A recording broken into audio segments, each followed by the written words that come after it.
Hello, good morning, everybody. I'm Bud Riss. I'm chair of Boston Harbor Now, chair of the board.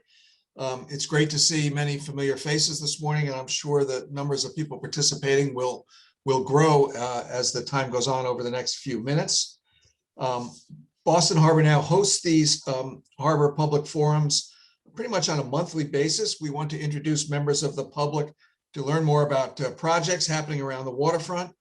We are a nonprofit focused on ensuring that the waterfront is open, welcome, and accessible to everyone in the city of Boston, as well as visitors from farther places away. And we also focus a lot on making sure that the people who live and work along the waterfront are protected from the impacts of climate change, namely flooding from sea level rise. In addition to Alice Brown and myself, there are several members of the Boston Harbor Now staff here today, including Kathy Abbott, who is the president and CEO of Boston Harbor Now. Good morning, Kath. Welcome.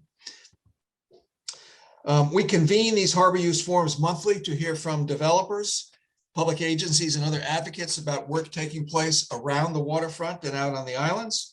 We believe strongly that the waterfront belongs to all of us, and that by bringing together interactive conversations like this one, we can help ensure better, more thoughtful and dynamic projects and planning initiatives around the harbor. Today, we're going to feature several very short presentations on the Charlestown waterfront. There are a number of really interesting projects in various states of planning and design and implementation. Along that piece of the waterfront, we're going to particularly focus on the area from about Mystic Channel over to Pier 6, 7, and 8 along Charlestown. I know that area well. That's where I get diesel for my boat in the Little Mystic. So I rarely have the perspective of walking along there. So I'm really excited to hear what we'll be talking about today. Alice, do you want to run the little poll to see who's here before we get started? Yep. So we've got 3 questions for you this morning. You can answer, you can provide as many answers as you would like to each question.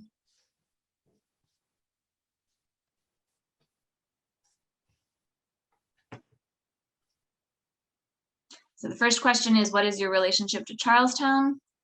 The second question is, what do you like to do on the Harborwalk? That could apply to Charlestown, or how you use the Harborwalk elsewhere. And then we want to know if you're involved in any of the planning projects that are going on in Charlestown. There are a lot right now.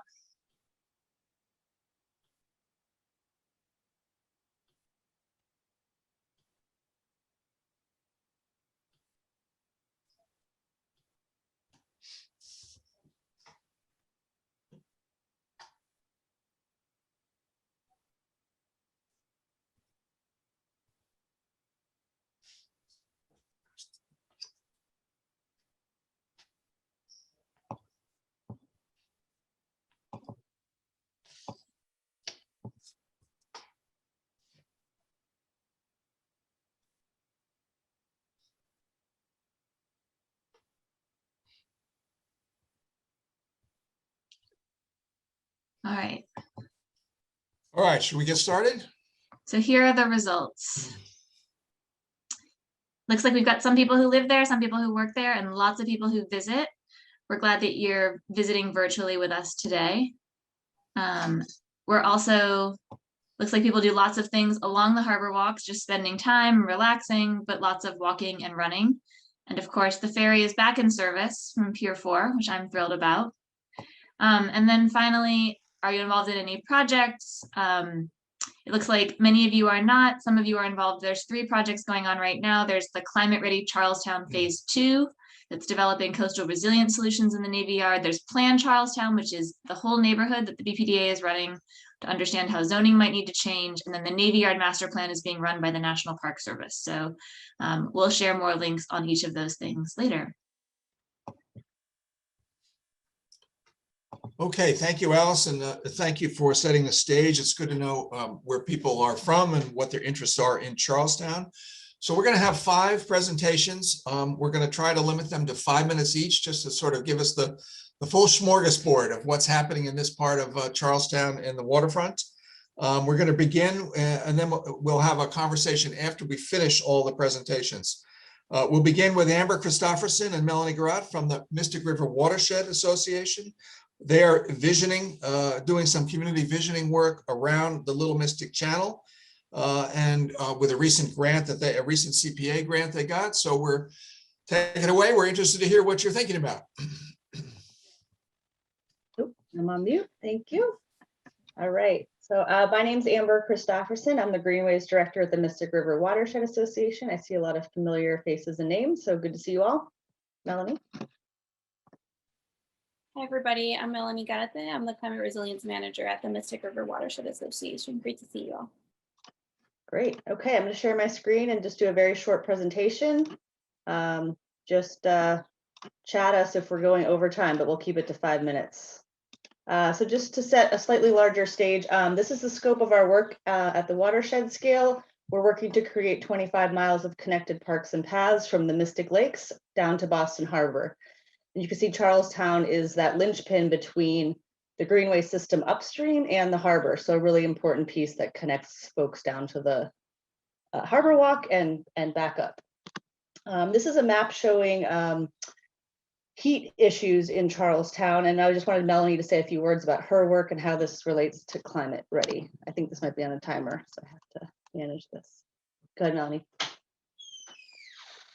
Sure. All around the Boston area, the greater Boston area, we're really trying to focus on heat within the Mystic River watershed, knowing that we are in a blizzard culture mentality, and really our policies and systems are not built, especially the infrastructure for extreme heat. And if we look at Charlestown, the area around the Little Mystic Channel is both an area for cooling and then also an area for extreme heat. If you look on the north side of the Little Mystic Channel is an area of urban heat island impacts. And so with this project, we also hope to impact the urban heat island effect in a positive way. Natural breezes from the water are a great way to cool down our residents. So we want to take advantage of that. We began our work a few years ago on building on the first phase of Climate Ready, looking at the Flatley area and Ryan Playground, and expanded that to look at what opportunities might there be for expanded waterfront access and mobility improvements along the Mystic River side of Charlestown, which has less activity. A lot of that has to do with the port, but we saw some opportunities there. So we did a lot of outreach in 2018, 2019, looking at what types of spaces people like and what sort of amenities they want to see. We also looked at the rail line that goes through Charlestown, looking at whether or not there could be a trail there and if people would want to see that. So this is what we ended up was a broad list of opportunities for these connections, connecting the Harborwalk to each other. I'm sorry about the timer. I'm gonna have to keep managing that. And we identified a lot of opportunities around Little Mystic Channel, which has 15 acres of park space and it's about a 20-acre water sheet. So that was where we decided to focus our next round of improvements, which is starting now. So this is a shot of a Little Mystic Channel, looking at the far end where the athletic fields are towards the Tobin Bridge. This is a map of the study area. So looking at the open spaces that we'll be addressing in our work, there's a few photos on the right here. As you can see, a common theme is a lack of trees and a lot of pavement. So we're trying to change that and make it a more habitable place for people that are walking and running, biking, just relaxing, all those things that Alice asked at the beginning of this presentation about what you like to do on the waterfront. So we did an initial survey at the end of last year, just broadly getting an understanding of needs and opportunities in this area. Not surprising, the Harborwalk and the athletic fields are the most used spaces here. So there's many other spaces, but they're slightly underutilized. And I'm getting a chat. Oh, it's not related to my time. Okay. And next slide. All right. So we looked at, before we get into doing concept designs over the next year, we just wanted to understand what sort of amenities were people most excited about. So as we were saying, with a lot of pavement and a lot of trees, people wanted shaded walkways, expanding the Harborwalk, enhancing it, an opportunity for potentially a park under the Tobin Bridge. There's quite a lot of clearance there, so we see a lot of opportunity. There is an existing boat ramp that mostly serves motorboats, so we're looking at how we can make that serve more boating needs and many other amenities that might support children's needs, families hanging out, and again, thinking about shading people and providing opportunities for people to all be together. So as Alice mentioned, we were just awarded a CPA grant. We're still in process of getting that together, but our first step is going to be selecting a steering committee made up of local residents. We hope to do that by the end of June. And then summer and fall will be the kickoff to our public process. And by spring of 2022, we hope to have a design concept for these areas around Little Mystic Channel to make it a more heat resilient and usable park space. I think that's it. Thank you very much. That was brilliant. A good overview, and your 5 minutes. Very good start. So thanks, Melanie and Amber. Next, Shawnee Fletcher of Boston's Department of Neighborhood Development. She'll talk about investments in the Sprouts Community Garden at the western end of Little Mystic. Shawnee. So my name is Shawnee Fletcher. I am the program manager of the Grassroots Open Space Program at the Department of Neighborhood Development. And we funded, I was going to say recently funded, but the funding you'll see as I go through, the funding actually came through a couple of years ago, but because of many delays and challenges, it's just finally, the garden is finally getting built. So the Grassroots program is a program. The Department of Neighborhood Development is primarily the housing department of the city, but we have this program to create open spaces using federal funds. And we both create gardens and farms and other open spaces on city-owned land, but also on other public land and on private land. We have funding available for projects that are on land that is not in the DND inventory, and that is how this program came to be. We did a round of funding 2 years ago. We have another funding that just closed, and we'll have another round coming soon. The Charlestown Sprouts Garden, as you saw on that map, is right next to the, I forget, what is it called? The boat port? I know that's not the right name. But it's right next to some sports fields and everything, and it has been sort of carved out by folks over a couple of decades. It's a long-time garden, and it is on public property. It's a largely immigrant population from the local neighborhood, in particular the housing development across the water. And it's a really important source of food security for the low-income population that uses it, that primarily uses it. It's a garden, and you'll see in a bit, I'll show you some photos of the sort of before and after. It has been a very sort of handmade garden and a lot of creative uses of materials, but it has also been, a lot of the garden beds sort of falling down, the pathways were difficult, and so they had applied to us for funding in order to do basically a full garden rebuild and make it more permanent and safe also.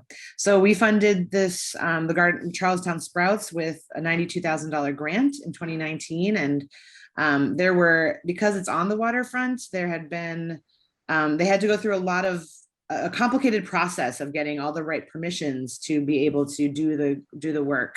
And they were very diligent. And then of course the pandemic hit, and that also slowed everything down. So they are now nearing completion and doing a real full garden rebuild using these funds and some other funds. I think maybe Amber, you can remind me, I think some of the CPA, there's a tiny bit of CPA funding that's also going to apply towards the Sprouts. Is that right, Amber? That's right, 36,000. So that's Great, going to yeah. be for the fall phase of the work. Right. So the first phase is nearly complete, and it's involved smoothing out some of the terrain, building new garden beds, creating really nice stone dust pathways. There will be a fence. I think that's probably going to happen later, but that's part of what we're funding. And improving the irrigation system, building a shade structure, and installing some benches to better integrate with the overall Harborwalk. So these are some photos of the garden before. I really love the garden before. I mean, it's just very creative and innovative, and you can see a lot of use of branches and other found materials. But as I said, a lot of the actual beds were really struggling, and it needed both beautification and functional improvements. And this is one of my favorite. This is like a vine, a trellis, a handmade trellis. So these are some of the photos of what it had looked like in the past. And there's the view of the water from the garden, very kind of wild looking. And both gardeners and local residents, other local residents, newer local residents were eager to see it sort of be more formalized and integrate better with the neighborhood, but also still be a really important resource. So I went by yesterday and took some shots. It's not, you can see on the hillside there's more garden beds to be built, but these are some of the beds as they exist and they're getting planted. It's very exciting. You can see also some of the sort of little trellises sticking up there. These are some accessible beds so that they're at, for folks who can't be bending down or climbing into the other larger beds and larger, shorter beds. These beds someone can access via a wheelchair or even just, walking but unable to bend over. This can be more accessible. Here's some more, here's another trellis structure and lots of little seedlings. And then this is the view of the Harborwalk, or this is the view from the edge of the Harborwalk. Oh, yes, that's it. Okay. So as I said, this phase is nearly complete and there'll be a celebration on Saturday, June 26th from 12 to 3 p.m. So you're very welcome to come. There'll be dragon boats in the water and music and food. Thank you. Thank you, Shawnee. Very interesting to see that happening. The vegetables look like they're doing really well too. It's a great start. Nice rich soil. I just went out and checked my plants and I've got the beginnings of tomatoes, which is wonderful. So we'll move on from Shawnee to Jason Ruggiero of the BPDA.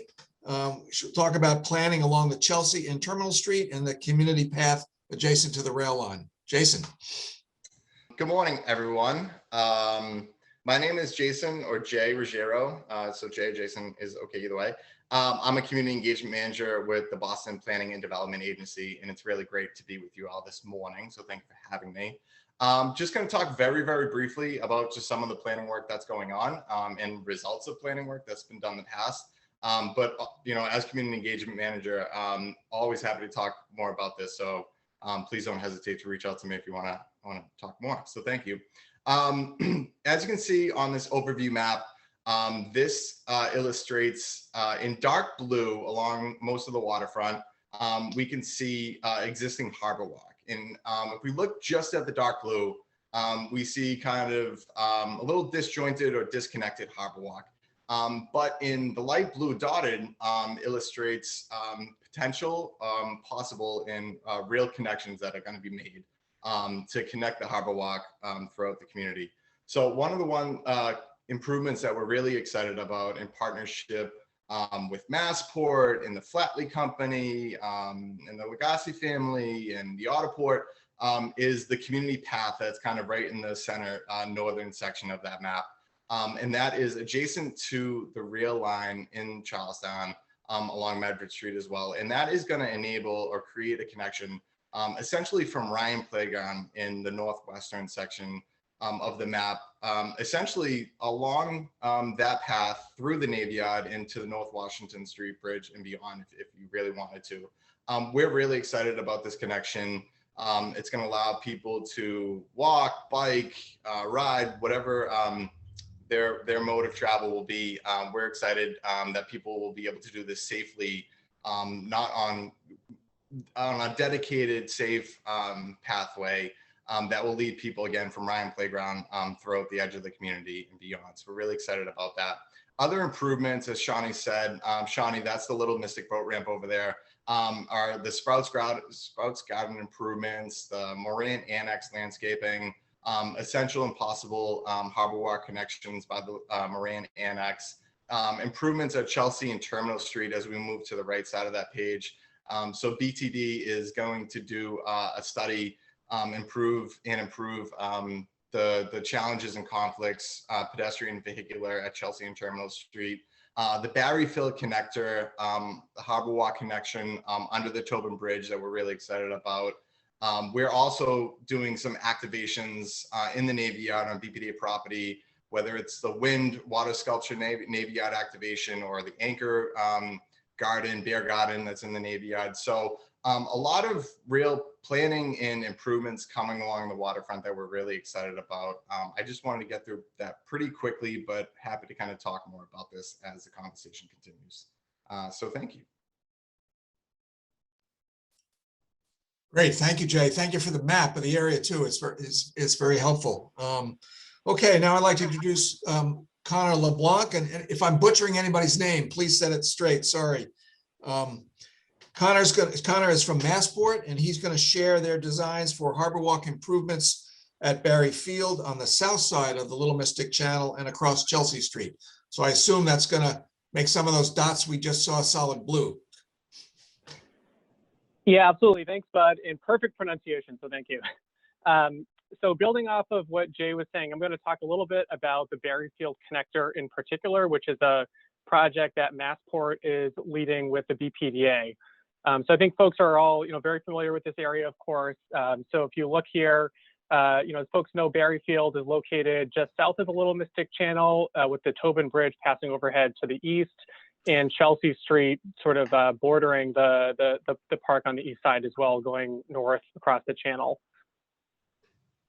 So this is just a little bit of a zoom in on that area with the orientation flipped, so that now the channel is to the north, but at the bottom of the graphic, and you have Berryfield just south of the channel.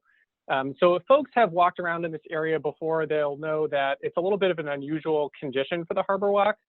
So if you're walking along Berryfield, you have this nice sort of winding path along the edge of the field and the channel to enjoy the Harborwalk. And then on the other side of Chelsea Street and the Tobin Bridge, which is to the east, the Harborwalk continues, and you have this boardwalk structure that brings you down to the water. And then there's a continuing pedestrian connection going further eastward down across the channel, or along the edge of the channel. But in between, there really isn't a good, convenient, or direct connection between those two segments of the Harborwalk. So that's something that we're hoping to mitigate and improve with this Berryfield Connector project. So this red dashed line shows the pedestrian path that folks currently take if they're trying to enjoy the Harborwalk in this area. So as I mentioned, they would have to, go along the Berryfield northern edge here near the channel. Then if they want to continue to the other side, they have to go all the way across the field down towards Medford Street, over towards Chelsea Street, cross one crosswalk here, go over a second crosswalk at 13th Street, continue, along the Chelsea Street sidewalk, cross 16th Street, that's the third crosswalk, before eventually making it down to the rest of the Harborwalk. So it's quite roundabout and circuitous. There are 3 different crosswalks that folks have to navigate. And they're also walking for a significant amount of time along Chelsea Street, which, as we know, is a fairly busy corridor with trucks and other vehicles going up and down there throughout the day. So not an ideal experience. So what the Berryfield Connector will accomplish is greatly improving the convenience and the connection here by bringing folks directly from Berryfield up to Chelsea Street, across the street, and to the rest of the Harborwalk to the east. So a far more direct, convenient, logical, and we believe safe connection. And another kind of important consideration in this area is that there's a pretty significant elevation change between Berryfield, which you can kind of consider at grade, down closer to the water, and then Chelsea Street, which is about 10 feet higher in elevation than Berryfield. So that's one of the reasons why folks now have to go, all the way down to Medford Street and around in order to navigate that elevation change. So in terms of the design of the Berryfield Connector, it will include a staircase as well as an accessible ramp so that folks can go up and down from Chelsea Street to Berryfield and vice versa, and make that really direct connection possible and accessible for all. And then this is just hitting on a couple of we think the really exciting aspects of this project. So as I mentioned before, it not only creates a far more direct and short route for pedestrians, but it's also a much safer route. So folks are only crossing 1 crosswalk rather than 3. They're spending significantly less amount of time walking along Chelsea Street near vehicles. And it's just creating a much more enjoyable and much more convenient experience for pedestrians in this area who are trying to enjoy the Harborwalk. So for all those reasons, we think it'll be a really great addition to the neighborhood and to the Harborwalk in particular. We're really excited to be working with BPDA on it. Construction is expected to start later this summer. We're looking at July or August, with completion by the end of this calendar year. So we think that this will very soon be a great new connection for folks who are trying to enjoy the water and the Harborwalk in Charlestown. And that just about does it for the Berryfield Connector. Great, thank you very much, Connor. And then last but not least, and you all have done a great job on track, and I can give you 20 minutes if you want. We're doing so well. But let's keep it brief, of course. So Ann is the one of the owners of the Charlestown Marina. She will share an update on the recently completed and reopened Harborwalk around Pier 6 and between Pier 7 and 8. And she'll, I think, also talk about some other future plans for the area. Welcome, Ann. Great, thank you, Bud. Hi, everybody. Nice to see you all. Nice to see familiar faces, not faces and names. I'm going to walk down memory lane a little bit, just because I'm not sure if people recall what Charlestown Marina or shipyard quarters looked like when we purchased it in 2014. It was a mess. So we inherited a property, or we purchased a property that was closed by the DEP and the Attorney General's office and under a consent decree for us to remove the old docks and rebuild the marina and obviously rebuild the harbor walks. Unfortunately, our license took much longer than we anticipated. So we weren't finally permitted to do all this work until the end of 2019. At that point, we started our construction on that new harbor walks in Pier 6. And we had a pandemic. So, but this is in terms of an overall plan of what Charlestown Marina looks like, and part of our planning by Havelson Design Group, Bob Ulig. We hired that company. We hired Jamie Fay, who I believe is on this call, for permitting. And we started planning the waterfront, our piece of the waterfront.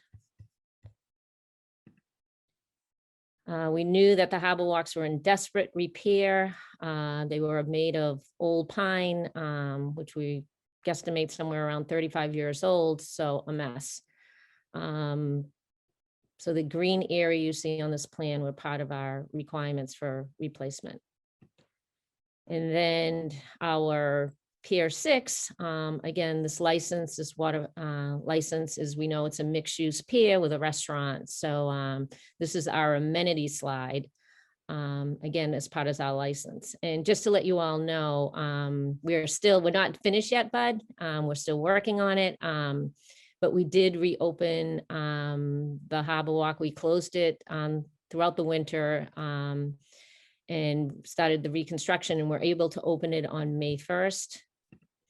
And here's some of the pictures.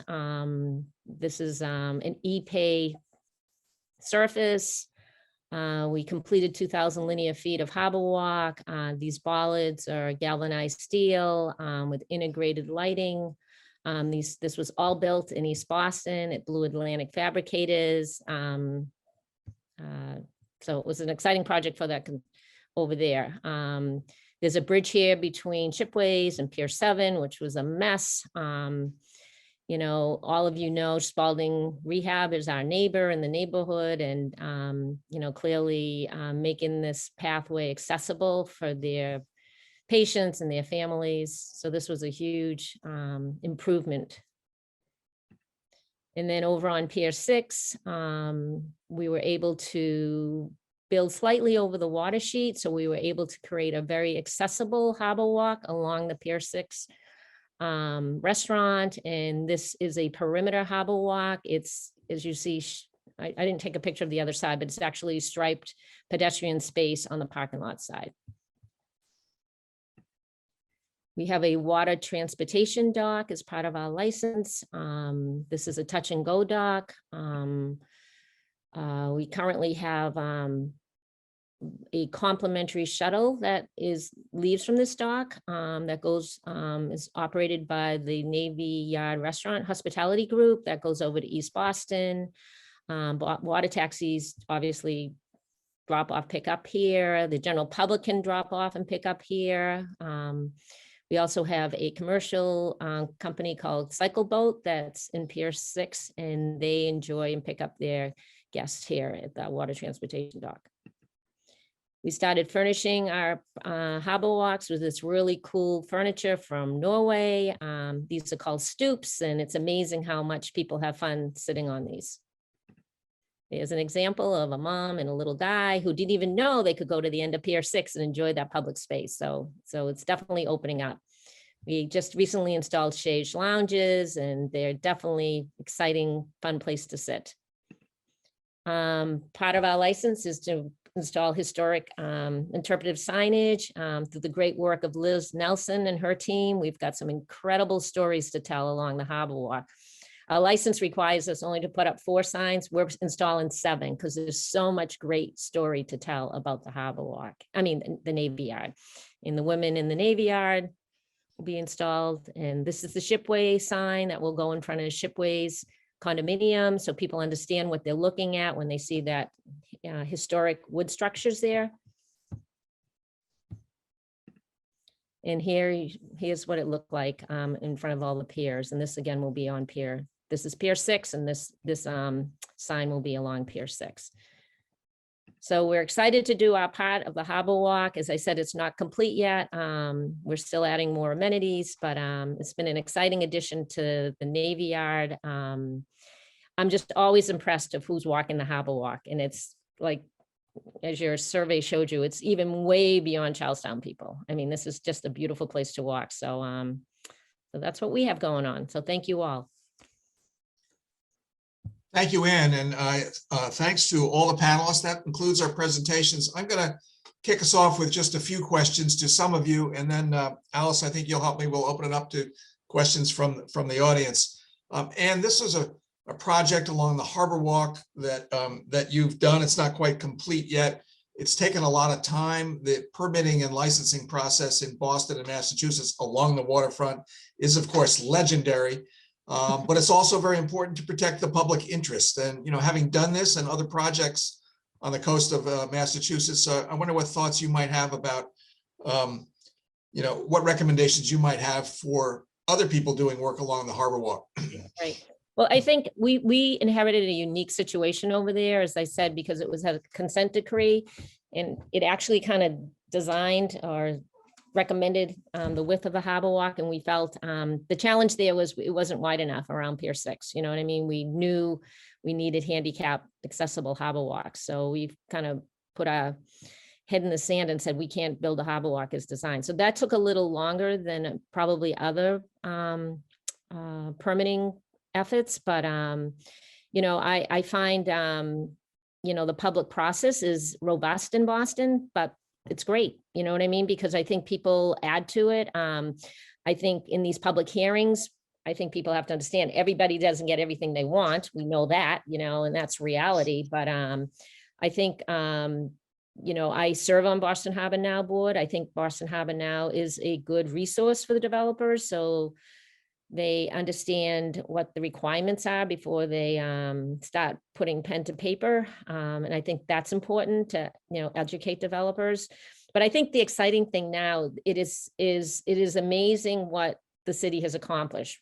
Is it 50 linear miles of Harborwalk now? So 40, I mean, 42, I think, yeah. 42, right. So there's, most developers have to know and understand and value it, you know what I mean? Because you know, it's to have more people walking by your property is a good thing. You know what I mean? And so it's been an interesting process, and unfortunately it took longer than we wanted in Charlestown, but we think the finished product is worth the wait.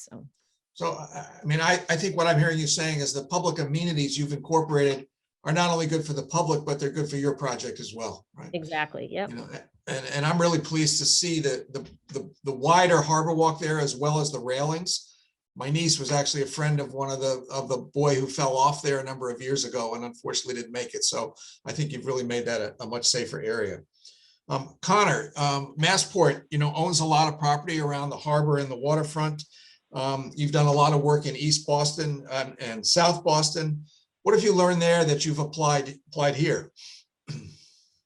Yeah, thanks, Bud. You know, I think that one of the things that we've learned is that, you know, the Harborwalk is obviously such a tremendous resource to the public. And it's really important to, you know, be thoughtful about how the Harborwalk integrates with stakeholders, you know, not only members of the public, but also, you know, businesses or other operators who are in that area. You know, if you look at some of the Harborwalk sections that we have in South Boston, for example, it's right alongside active port areas, you know, either at Commonwealth Pier or close to the Fish Pier. So just being thoughtful about how all those different uses interact and complement each other.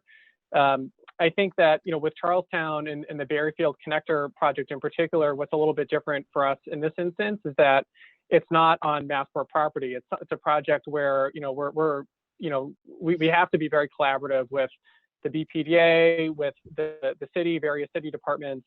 So it's been a really interesting and rewarding project because it's required a lot of teamwork and collaboration. And I think that's something that Jay hit on a little bit when he was presenting earlier as well. So that's something that, you know, we're really excited to see all come together and, you know, bring this connection to the park. But, you know, really anywhere along the Harborwalk, you're going to have to really be collaborative and, you know, work with other stakeholders to make sure that you're making an improvement that works for a lot of different folks. Great, thank you. Jason, your project requires a very delicate balance to provide safe pedestrian access and preserve the vitality of the industrial uses in that area.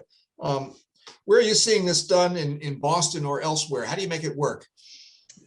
Yeah, thanks, Bud. I agree. I think it challenges us to think creatively. I think, as Connor mentioned, collaboration is key.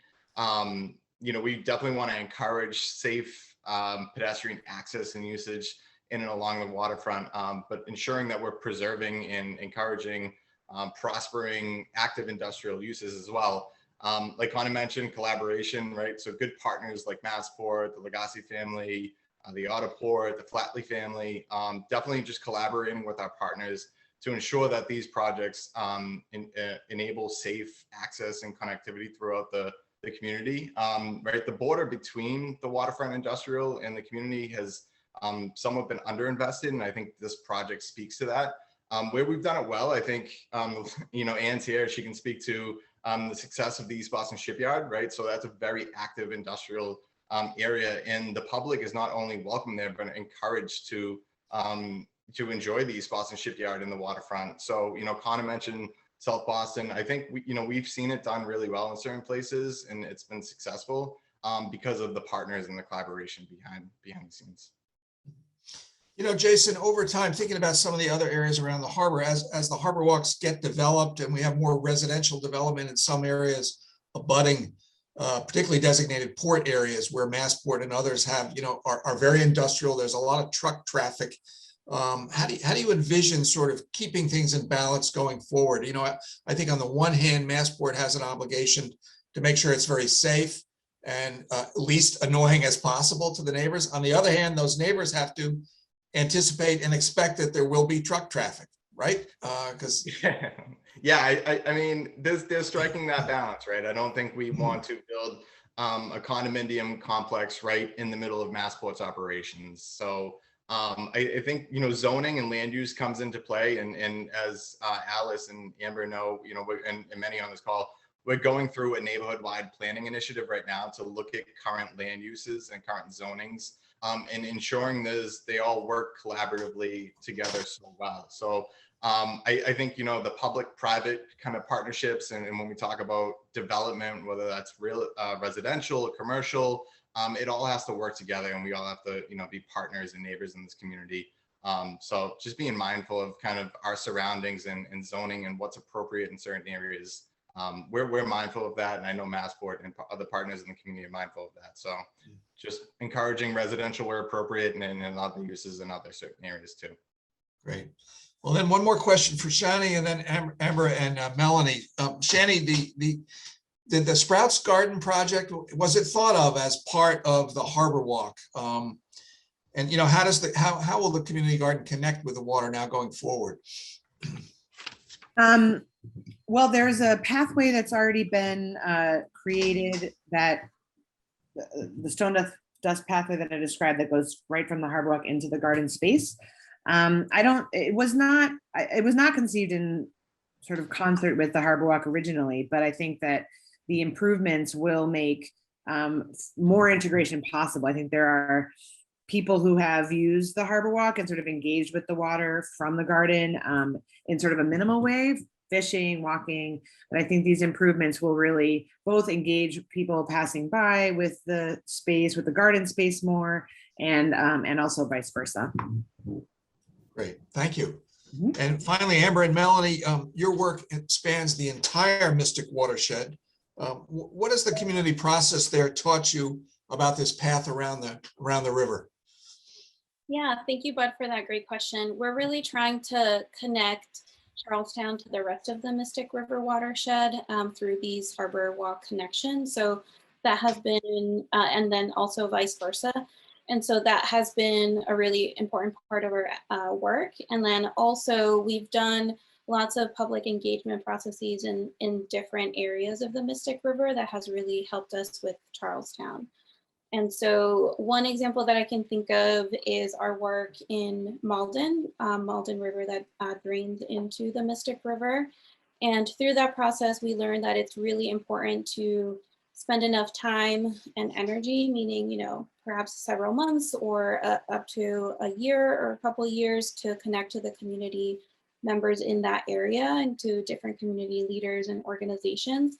So that way we can trickle down and reach the most community members in that area. And then also an important learning lesson is ways in which to put together a community steering committee and make sure to compensate the members of the steering committee for their time and expertise.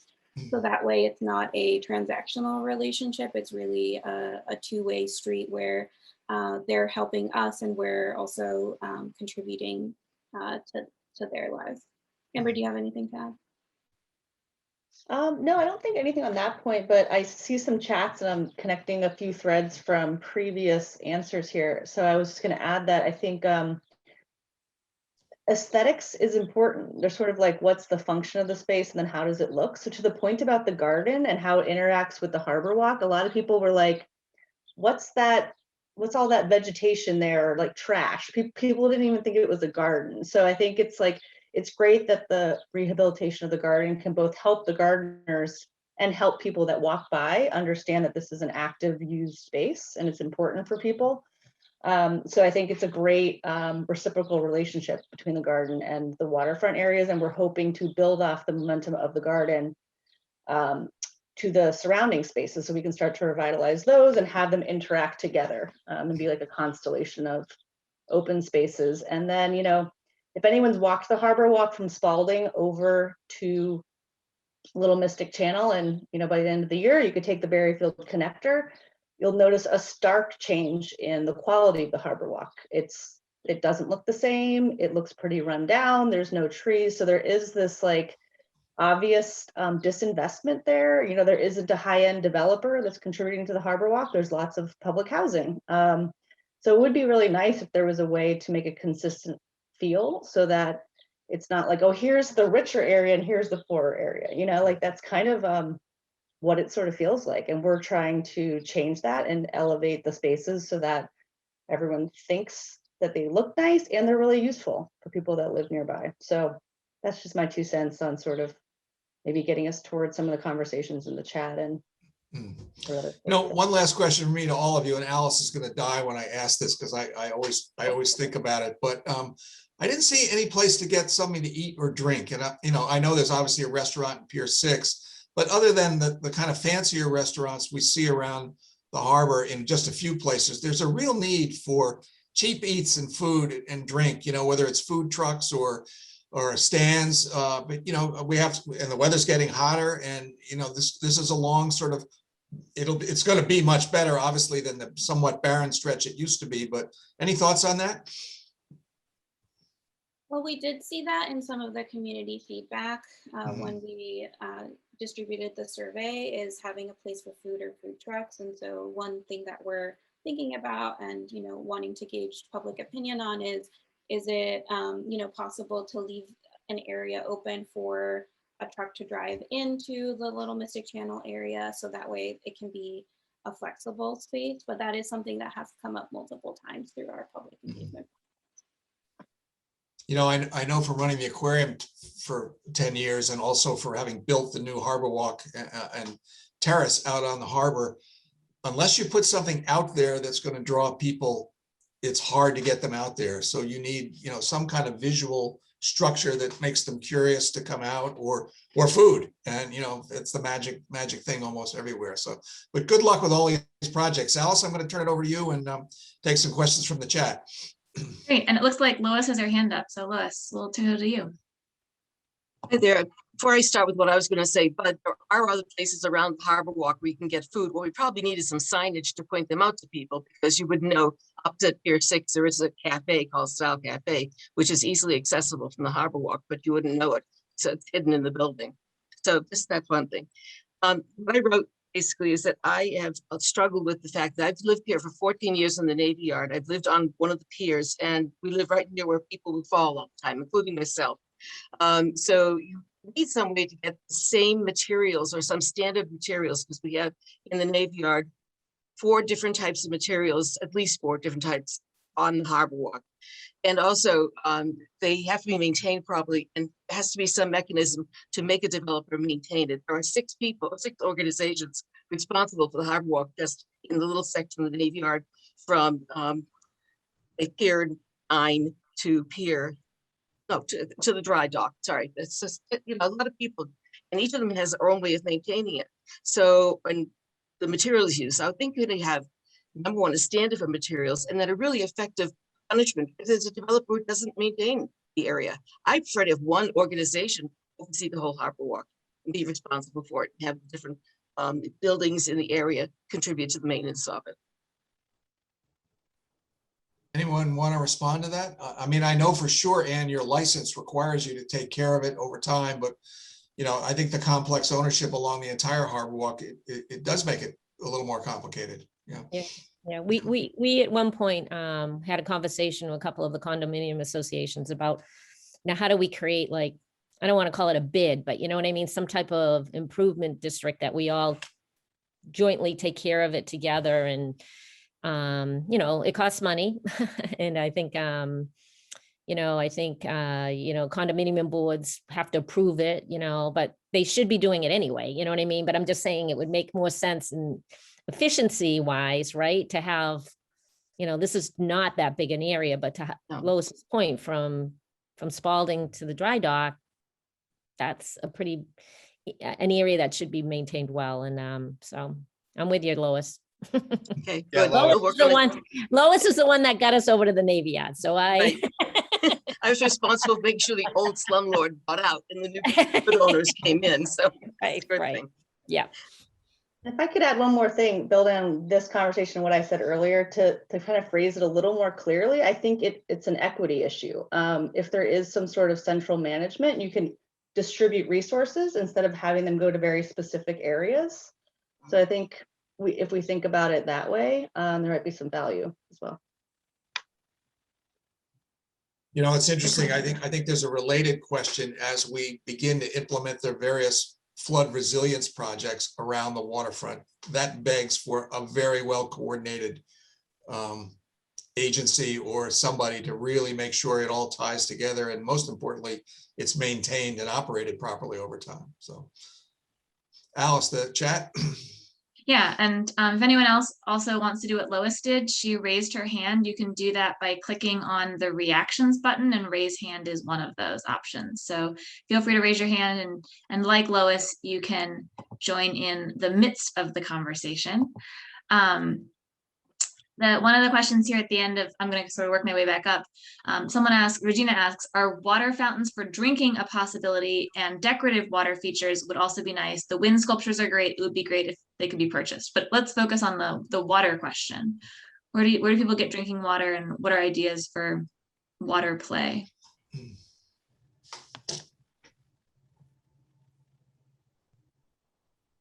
I will note that there are water fountains in the Spalding Rehab Hospital that you can walk in. There's ground floor water fountains and restrooms and stuff there. I'm not aware of other drinking fountains, though there's likely some in other buildings.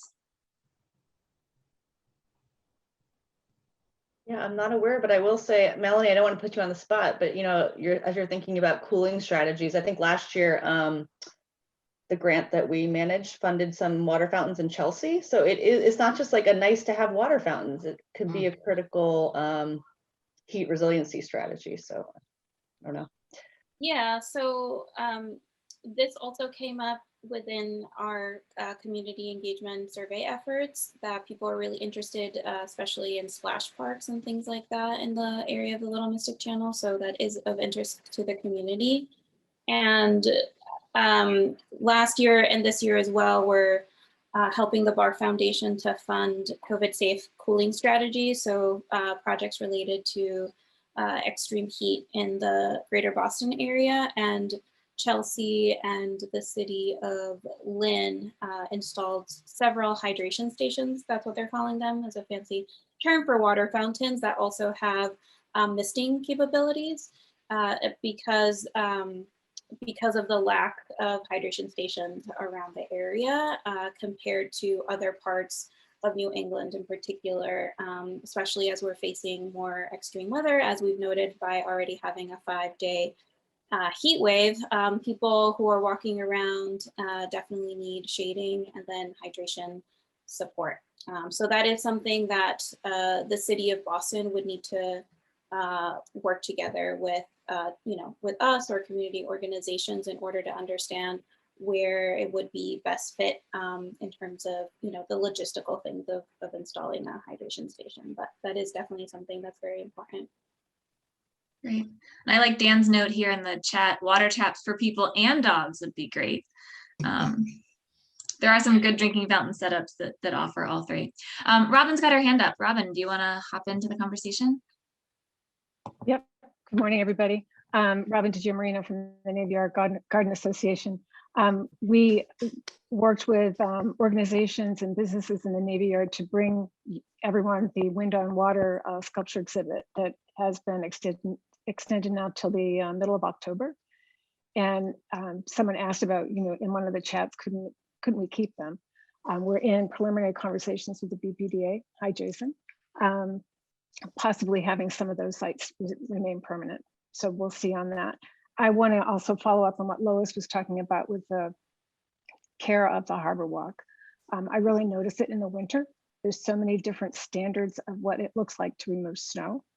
And that's when you see how difficult it is for those that are trying to travel that area, and the potential of having uniform snow removal or uniform care of that Harborwalk, especially with the new Harborwalk that's gone in. One of the things I wanted to ask Connor, the 16th Street gate to the Harborwalk that's at Chelsea and 16th, that's sometimes closed. So want to know what the rationale is for when it's unlocked and when it's not. That makes a difference for people traveling over by Berryfield. And then the other thing is, what is going to happen with signage, so that folks know that you're actually on the Harborwalk. Who oversees that? Who coordinates it? I get in places where I don't realize, like that Berryfield, I didn't realize that was considered Harborwalk. So curious on answers. Yeah, thanks, Robin. So to address your first question about the gate at 16th Street, to be honest, I think that's something that we're going to have to study a little bit further. It's a great question. The piece that we're focused on is, on the other side of Chelsea Street. So, building that connector from Berryfield up to the roadway, and then, allowing folks to go across. But that's a really good point. So I think it's something that we'll have to study a little bit further to understand, if that's closed at a given time, how that kind of coordinates with the rest of the connector. So thanks for bringing that up. Regarding signage, I'm not sure if I would be the best person to answer that. So I'm not sure if someone else would prefer to take that one on, but that's certainly another thing that we'll take a look at as well.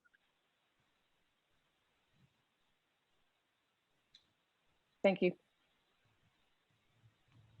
Great. We've got a lot of notes coming in here. Oh, great. Vivian's letting us know Building 114, the Boston National Historic Park, and Spalding Rehab all have bathrooms for public use. So that's a great update. I'm having to work backwards now. Someone asked, just a chat to me, was asking if people are visiting Charlestown who aren't familiar with the Harborwalk, what are the easiest ways for them to find their way and explore these new amenities? I guess it's sort of a general. Is it about getting more signage, or is there signage there? You might want to give a plug for the Harborwalk web tool, and also talk a little bit about the Friends of the Harborwalk and all the work that they do on signage, as well as BPDA's branding efforts. Kathy, do you want to make that plug? Sure. Thank you, Friends of the Harborwalk, for all the terrific signage you provide all around the harbor, really telling the story not only of the harbor and the waterfront, but of the neighborhoods. It's really beautiful. So thank you. And then years ago, and Vivian can probably speak to this better than I can, but when it all started, BPDA stepped up and really branded it with those blue signs that we all know and love. I'm not sure how it works between BPDA and Massport and other owners in terms of how we ensure that those signs go up and how frequently they're spaced and things so that people really can find their way from one segment to the next. That I do not know. And I can't remember what was the other. There was a third part to that question or that topic. Well, I will just add that BostonHarborWalk.org, which you alluded to, is a good way to find things before you go. So all of the requirements are listed there for different sites. So that's a good way, for people who know about it, that you can find all the requirements that way. As I scroll through this, I think I might be missing things. I prefer the Q&A function where I can say that we've answered questions. So if I'm missing your question, we can also come back to it, but I want to note a couple of things. David Latzenheiser noted in the chat, he's someone who works at the Metropolitan Area Planning Council on greenways, so bike and pedestrian paths around the area. He actually encourages the diversity of materials as long as it's meeting consistent signage, accessibility, and maintenance. So maybe it's just as much a question of consistent maintenance and consistent signage as it is different materials. And then I want to go up. There was a really good question. Oh, and I wanted to clarify too. I answered, but I want to make sure I'm right. And you guys own Pier 6 or do you lease Pier 6? Okay, so the restaurant is a separate tenant. So they're our tenant, and the physical Pier 6 we own. Great. Okay. I just wanted to make sure I got that right. That was my chat response. And then I suddenly worried that there was more going on. In Pier 6 restaurant has public restrooms in it that follow their hours of operating, and it is marked and people do use them. So. Great. Yeah, Kathy Elliott. Can I jump in with a question? If Please. Jason's still with us, I think he's the right person. Somebody showed the slide early on about the Climate Ready Boston Resilience Plan for the park and play areas on the Flatley property, at the end of what we're talking about here. I wonder whether anybody can give us an update on, whether anything is happening in terms of implementation of the plans for that area. For as it relates to Climate Ready Boston and the Flatley property back there? Yeah. I don't know. Chris, are you active? Do you think you can jump in here? Yeah, well, I know one of the more, Chris Bush, Boston Planning and Development Agency. With that report, there was the elevation of Main Street by, I think, 1 or 2 feet. I think that's still part of the design that does sit to the west of the Flatley property. I know with Flatley and potential future development plans that evolve through the Plan Charlestown work, those resilient design measures, the design flood elevations that were developed through Climate Ready would have to be incorporated into any new development within that area. And obviously with Climate Ready Phase 2, Charlestown, which is underway right now, there's a broader analysis of those areas that were not reviewed with the Phase 1 report. So looking more broadly at the Mystic River area and the alignment, as well as the Little Mystic and the Charlestown Navy Yard. So there's more to come on that. And I believe there'll be a second public workshop in the coming month as well as part of that program. Great, thank you. I'll add that Ryan Playground is on the park's capital plan for the next 5 years. So I know that they've started, I think they might have a consultant on board about to start outreach for design, specifically on the park part, which was in the foreground of that image, Bud. Good. So I think these are all working together, but just different city departments. So it's my understanding that Parks is a little bit limited in what they can design at the Sullivan Square side of the park, because that whole area is being redesigned, and between BTD and Massport or MassDOT, they haven't been able to decide what the future alignment will be. So they can figure out the waterfront part, but they can't there's this gray area where they can't do a design until they know if they're getting more park space or less park space there. yeah, there's also, I saw there's a MassDOT 25% design public hearing for June 23rd about Rutherford Ave. Great. Is that side of it.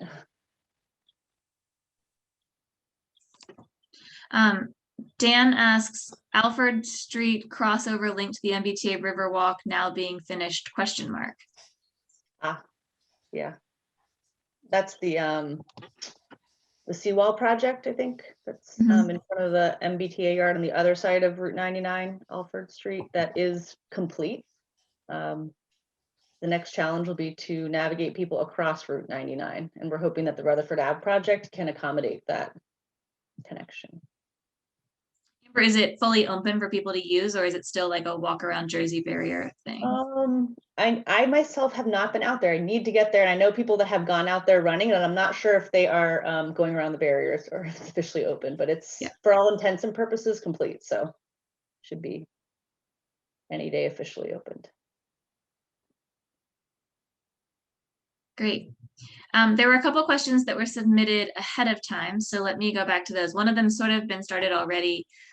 Kathy was asking about, could the BPDA be the people who manage the whole harbor walk? I don't know if, Chris, if you guys have had discussions about that, or if building more resilience into that with the climate ready plan would lead to some other solutions. Between Jay and Chris, I don't know if you have any thoughts on. Can the BPDA be the overarching overseer of maintenance in the Navy Yard? I mean, we have maintenance and lease agreement. We have lease agreements, of course, and then further maintenance agreements with the tenants there. I think we can work with them to ensure that there's some consistency in the improvements. I think, we wouldn't want to see Lois or anyone else trip over some of the kind of the Harborwalk improvements over there. But the maintenance agreements kind of dictate who oversees the improvements over there. But, we're happy to work with our tenants kind of going forward to make it as safe and pleasant as possible. And there are some sections that the BPDA does manage, right? So all of Pier 4 is managed by an arm of the BPDA. Yeah, and we can talk to our staff, the property managers, to try to have some synergy with the improvements and things like that. But yes, we do manage and maintain some of the property down there as well. And BPDA does maintain the boat ramp that we've talked about a few times. That's next to the Sprouts Garden as well. Yeah. And if you haven't met him, Dick Mulligan is very serious about making sure that things are well maintained. So whether you write to him directly or you submit a 311, if you do see things that are issues, he takes it very seriously. Dick is the best, but like I tell people, if there are concerns or issues in the Navy Yard, just feel free to reach out to me, and we can reach out to the tenants, whether it's Spalding, the Legassi family, but Dick does try to stay on top of this pretty well. So just let us know if there's a need for us to spend some time improving any of the Harborwalk or public areas over there. We're happy to do it. Yeah, and I think this is a similar question. Maybe Chris can answer this now that I've got you on the spotlight. Kathy also asked, she says she read one part of a long-term goal for climate resiliency in the city is a project that will raise the bulkhead around the Harborwalk. She says by 3 feet, but she doesn't remember where she read or saw this. Is this something being considered? What's the time frame for such a project? Maybe you can talk a little more about climate ready. Yeah. As I noted, there's Climate Ready Phase 2 that is underway right now. It's being led by the Climate Ready program. In the Environment Department, we work very, very closely with Environment on that. But part of that process and project is evaluating these current and future flood pathways to get a better understanding as to which areas of Charlestown and East Boston will be flooding early, which later. Locations that make sense for flood protection structures and alignments. And so that's part of this analysis. So the bulkhead, the shoreline could be, the most viable location for those types of protective measures. But we'll know more through this process. And again, I believe those recommendations in the report should be out late summer, early fall. And with all of those, there's a great implementation section as part of those reports that, again, based upon those locations that we need to be dealing with near term, sort of what we've termed near term or catalytic projects that need to advance that. So again, with the Navy Yard, we'll have a better understanding of that. And then with, probably following the work we're doing in 4-Point Channel and areas of East Boston right now, looking to develop more structured sort of design options of what those potential protective measures could be, and looking for grant resources, other funding to actually build projects. So more to come on that. And again, I'm not aware of a date, but there should be a second open house public meeting as part of that process in the coming month or so. So for those of you who aren't familiar, the Climate Ready plans are led by Boston's Environment Department. I put a link in the chat, but because they are along the waterfront, waterfront planners like Chris, who you just heard from, are really involved in that process. The BPDA is also leading a larger planning and zoning effort for the neighborhood called Plan Charlestown, and I'm adding a link in the chat to that. So if you are unfamiliar with either of those plans and want to learn more, that's the best way to do it. Great, thanks, Alice. Yeah. Thanks, Al. And then interestingly, on Jay's map, you might have noticed that there's a blue line that goes through the center of the Navy Yard, the National Park part of the Navy Yard right now, but a dotted line around the edge. So if you want to get involved in the planning effort for the Navy Yard, the specific part that's the National Park Service, where the USS Constitution lives and the USS Cassin Young, there's also a master planning process there. They had a public meeting about 2 weeks ago, and there will be more meetings, and we'll likely have a harbor use forum about it. So I added that link if that's something else you want to follow. I think it's a tricky thing because there is, obviously active Navy uses there combined with it being a big park. But I think the idea, at least, of having more of that consistent blue Harborwalk signage that takes you out to the edge of the water and not just cutting through the middle of the park will be something we can hope for in that area. Does anyone else have any more questions they want to drop either in the chat or raise hands? I'm just wondering, Alice, thinking about what you just said, there's what, 3 or 4 now major planning activities in this part of the world. And I mean, are they on roughly the same timeline? Or are they in sync or out of sync? Is there a lot of coordination amongst them? I'm always, you've heard me say this, Chris, many times, as I look at 4-Point Channel and I see, 4 or 5 different pieces being nicely developed. I'm always looking for the one site plan that links them all together and shows them all on one simple graphic. Are we headed towards that kind of thing at the end of this? What do you think? Nobody wants to comment. Well, I think, the Plan Charlestown work is being coordinated with the Climate Ready work. So we've got weekly coordination meetings between staff and environment and BPDA planning and others, such as Jason, who's coordinating a lot of the public engagement to make sure, messaging is on point and we're not scheduling meetings that are conflicting and sort of integrating those processes together. In terms of timing, I think the Climate Ready work will again be wrapping up in the coming months, and I think there's more work to do on the Plan Charlestown. I think Jason can speak to that. Ongoing work, obviously, with Rutherford and what the National Park Service is doing, but all the various parties are communicating with each other, and working with the same sort of distribution list to the network of neighborhood and stakeholders that are out there. So yeah, it'd be great to have a nice, neat, closure to all of these projects in East Boston, Charlestown, but there's just a lot going on. But again, there is a lot of coordination, and we're trying to message that as well. Thank you. I think the reality too is that, the Harborwalk was created over 40 years by private, one parcel at a time. And so to change things all at once would be a whole new trajectory for the Harborwalk.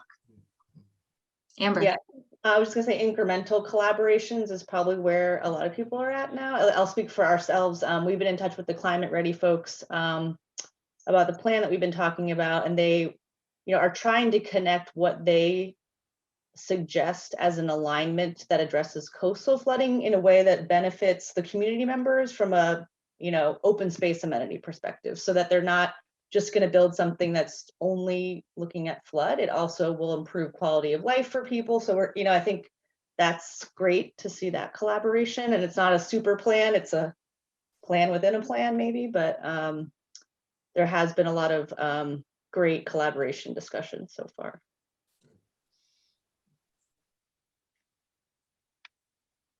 Great. And then I also know that there is one, I have to honor Kathy's notes above.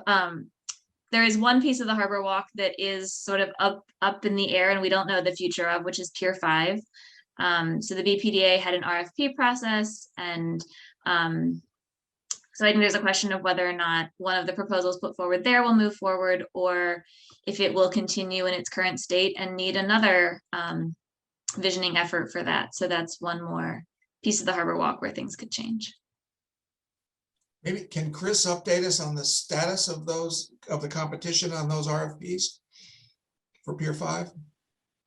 Yeah, we haven't made a decision yet. So Okay. there were, I think, 4 submissions for our proposals for the Pier 5 RFP process.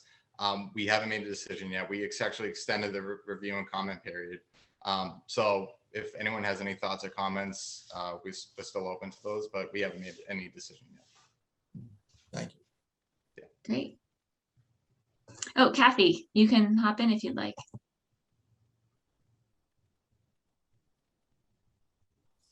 You can unmute. Oh, Yeah, I think I'm unmuted now. yeah. Just as relates to Pier 5, what is the status of, that court decision on the municipal harbor plan? And does that play at all into the decision to develop Pier 5? I am not up to speed on that court decision. I don't know, Chris or. Yeah, I know that there is an open comment period on that regulatory revision. So the state's Department of Environmental Protection, who have within the city's or the state's waterways office that conducts all the Chapter 91 licensing and permitting, came forth with regulatory revisions that would adopt and incorporate all 17 municipal harbor plans throughout the Commonwealth into the regulations. So there's some public hearings on that last week. I think there's public comment that the state is accepting through I think the 22nd of this month. And then there will be a determination on how those regs are updated. But yeah, the review of the proposals on Pier 5, my understanding that analysis is going on independent of that right now. So we hope to see, again, resolution of those regulatory updates, by fall or early winter, I think. And again, I think through the RFP evaluation that would come forth with, a designation or an initial designation. With all of that, things can change as well. So that's all part of that process.